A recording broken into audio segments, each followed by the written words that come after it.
Hey y'all, Jason here with Dirt Race Life. So we're at ThunderHill Raceway, that's in Summertown, Tennessee. Got one of our sponsors here, Mr. Charlie. Great racer that he's got driving the 99 right here, Kevin. So we're gonna hopefully see them. If they're in front of me in the race, because we're in the same class, we'll get some footage of them tonight. But hey, want to point out, Justin Ray over here gave me a spot to park in. Really appreciate that. So I had some people here that was taking care of us before we ever even got to the racetrack. Come on, let's go look at the track right quick. I'll show it to you.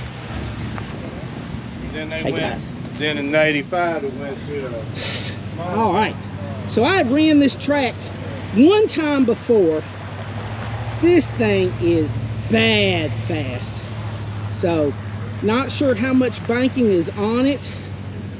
But last year I came in the fall. I made the feature, and so I made the show, and I tell you, and I was having my little motor in my crush at the time, and you know, we were kind of in the back of the feature and everything, which the track slicked off. We did okay, but now I really got some high hopes tonight. I think tonight we're going to be a lot better off. We got a lot more motor in this track. Definitely will take a big motor when it's got some bite in it. So, really excited about this track. You'll get a hot laps right before intermission. The 602s, we're gonna lock in the top 6. You won't run a heat race. The others will run 2B mains. The top 6, you'll get a hot lap session after the 604s. The street stocks, we're locking in the top 4. The rest are gonna run 2 heats, 6 each, and you'll get a hot lap session right after the 602. The locked in car. Questions, comments, bitches, and moans. The locked in cars get qualified. Yeah. How many laps?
ThunderHill Raceway Park.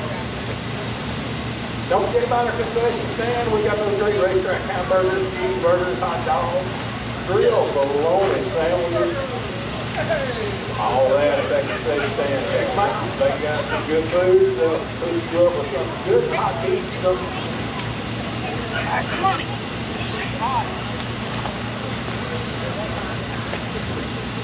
So I was bringing it back to that 2 inches preload, get that 250 right back on the money.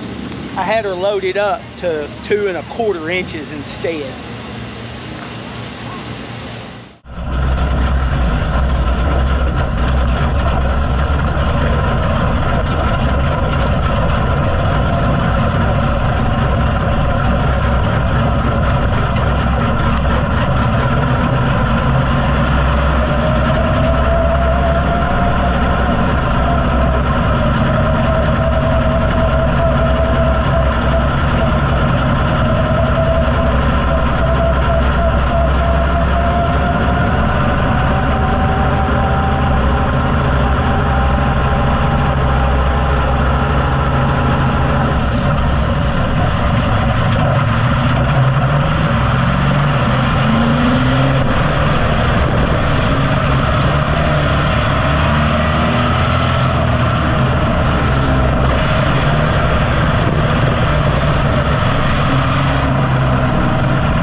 in the end of seat area.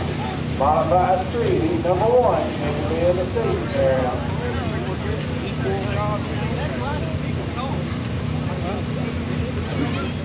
So I've adjusted on the carburetor. I got it right. Everything's working good. Motor was down on power. Man, qualified terrible. Went out in the heat race and I got all my fuel pressure and everything dialed in, and the motor was smooth, and I could tell it was missing on a cylinder. My buddy Lance here at the track helped me. We just started pulling spark plugs and going through them, and I found that joker. And I mean, it's busted. And that right there had me down a cylinder. So, had another spark plug, put it in. Now we're starting dead last on the tail.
Well, I wanted to cut in right here. I made it back home, got the car in the shop, wanted to go over a few things. I lost my power steering during the feature race. I had to see what was going on there, check the car over and stuff, and kind of cover a few things.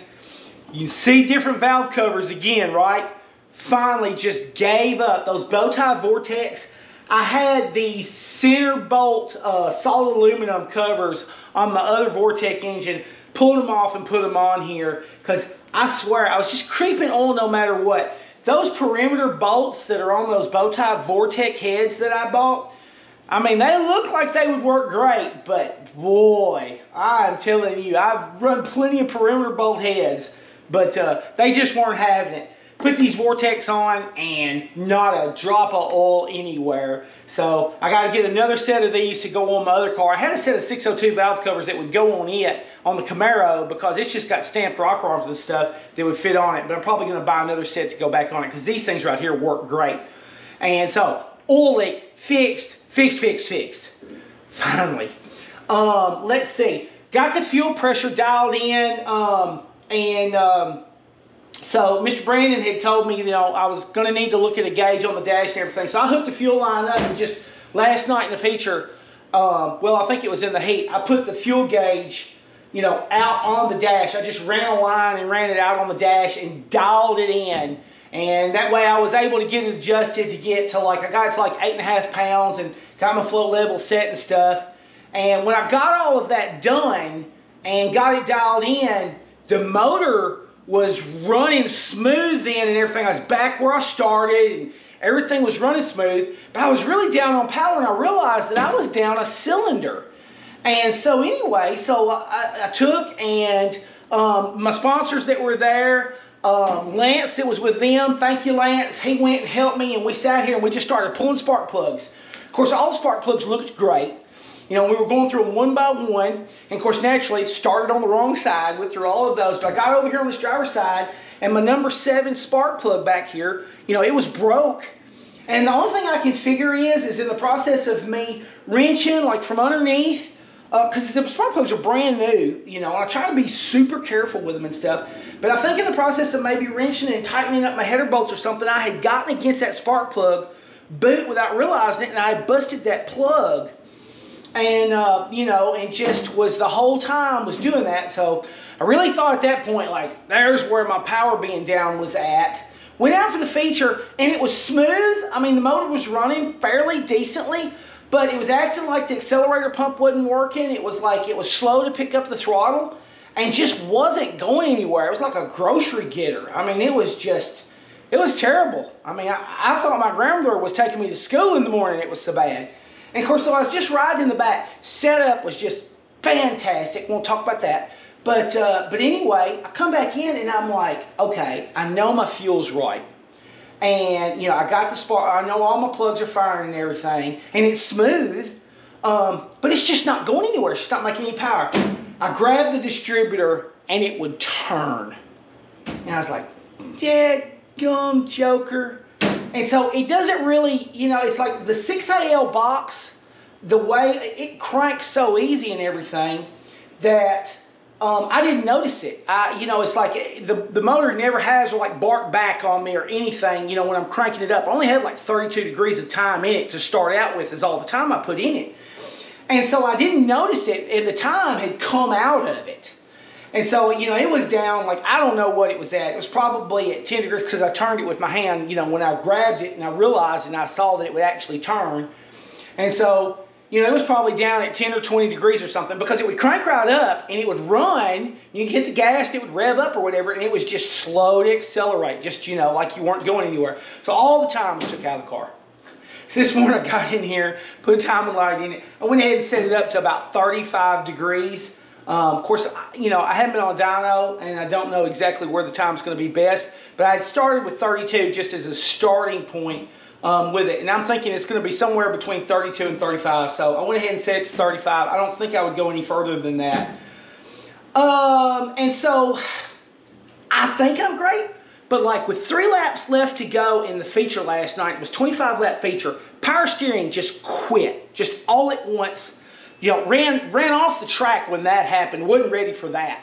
And of course, then after that, I put a death grip on the steering wheel, you know, and I had it after that, and was just, you know, just manhandling it. But anyway, this morning I fired it up, and I just don't have fluid circulating through the power steering pump. And I haven't took a shot to the steering sector. You know, I hadn't had a hard hit on this one ever since I bought it brand new. I got no fluid leaking, the belt's not slipping, nothing going on, but when I crank it up, you know, and I'm looking down, like just took the cap off, and, you know, I'm just sitting here looking down in there, and there's just no fluid moving. And I've never, and this is a brand new Jones power steering pump for this, you know, this is a serpentine kit, where, you know, you buy the whole system and stuff. I've turned this motor, I think I've turned it up to about 7,400. But my thinking was that this kit can take those kind of speeds. There's no issue with that. And so I'm like, I don't know, maybe I just got a bad one.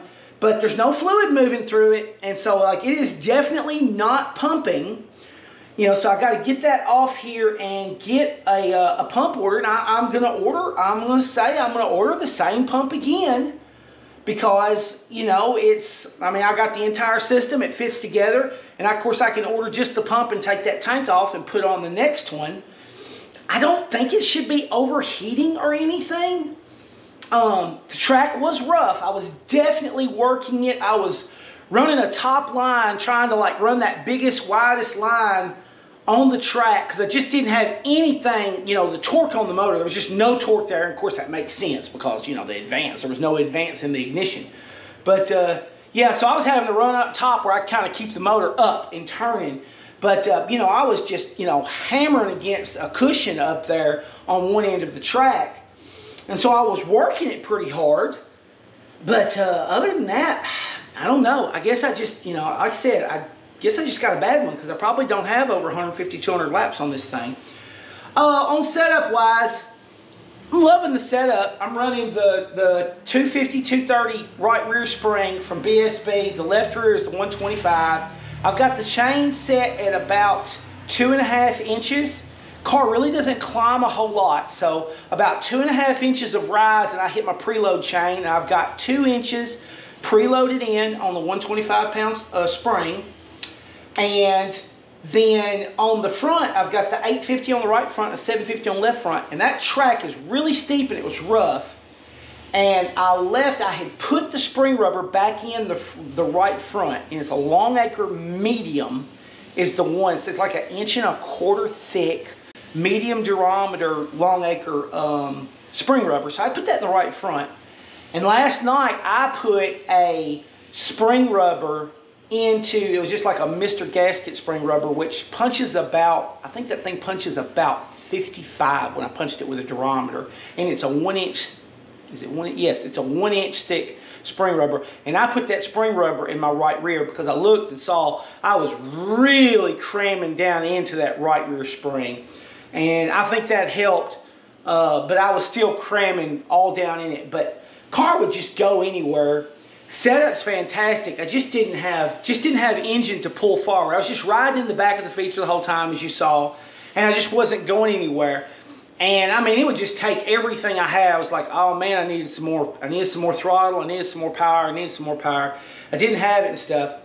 But I am working out bugs, but I'm finding new ones. I'm just glad that because I was down on power, the power steering pump went ahead and gave up on me, where I can just go ahead and get that solved as well.